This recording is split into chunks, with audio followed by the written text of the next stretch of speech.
On today's Two on Your Side town hall, there is a new COVID variant getting the attention of countries overseas. We're going to talk about it. We're going to look at the local numbers as well with an expert. Plus, it's the day after Thanksgiving, and many of you are probably wondering what to do with all those leftovers. The Verify team is looking into safety issues, including what you shouldn't feed your pets. And the Western District of New York has a new U.S. attorney in office. We'll have a special one-on-one conversation with Tridi Ross about her plans for the future. And we are so glad you're with us for tonight's town hall. I'm Kate Welsh-Schofer. The number to text us your questions and comments there at the bottom of your screen, 849-2220. And we want to start tonight with that new COVID-19 variant that's been detected in southern Africa. It had a big impact on the stock market today, dropping the Dow by more than 900 points today. Travel-related stocks taking some of the worst hits. Some European countries have already shut down flights from certain African countries as uncertainty with the variant is raising some concerns for health officials. And joining us live right now to talk more about this, a familiar face, Dr. John Sellick. He's an epidemiologist with Kaleida Health.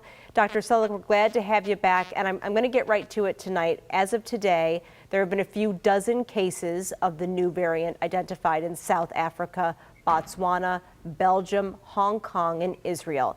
And it's hard not to think, here we go again. You know, we heard about the Delta variant, and the next thing we knew, it was everywhere. So what do we know so far about this variant, and what kind of work goes into studying a new strain of a virus? Kate, we all had that same kind of reaction, here we go again.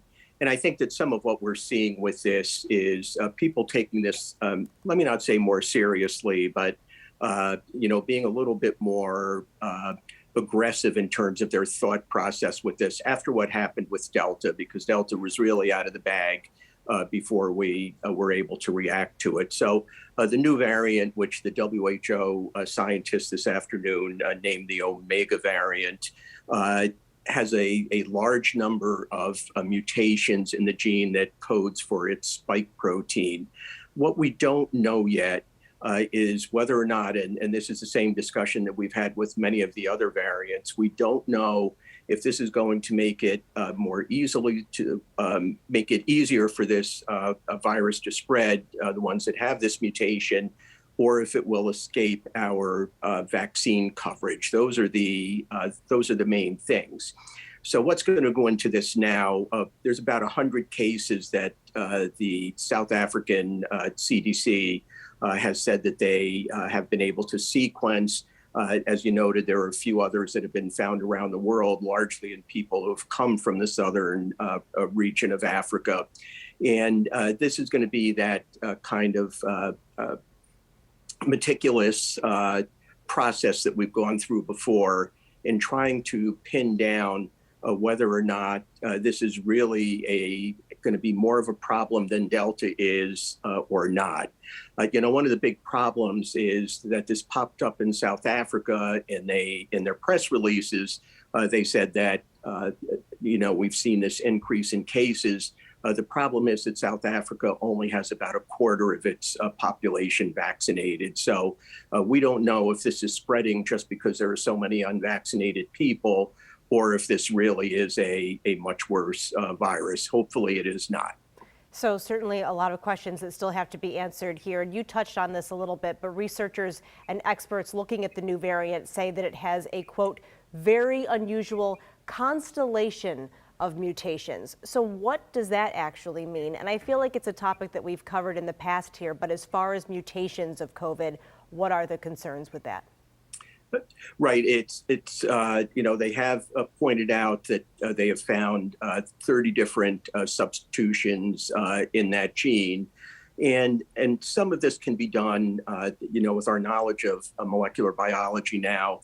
You can look at those mutations and then correlate that with the structure of the S protein, particularly the RBD, which is the receptor binding domain, which is the part that latches on to the human ACE2 molecule, to get that interaction that allows it to connect. So it's really going to take some time. I mean, I know that we all want the answers right away.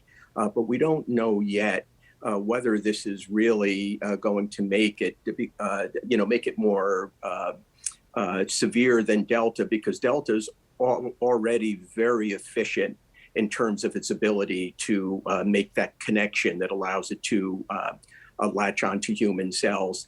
Again, I think the thing that many of us worry about more, rather than how rapidly it would spread, is if it changes the conformation of that protein so that our either previous infection immunity or vaccine-related immunity would be affected by this. And it's unfortunately going to take a little bit of time before that works out. And I also want to point out that you may remember the B1351 variant also arose in South Africa, and there was great concern over that. And it wound up not being, I'm not saying it's not a problem, but it did not become a dominant strain. So it's going to be a matter of weeks probably before we see what's going on. But again, I think everybody's being more proactive with this time rather than, kind of sitting back and waiting to see what's going to happen.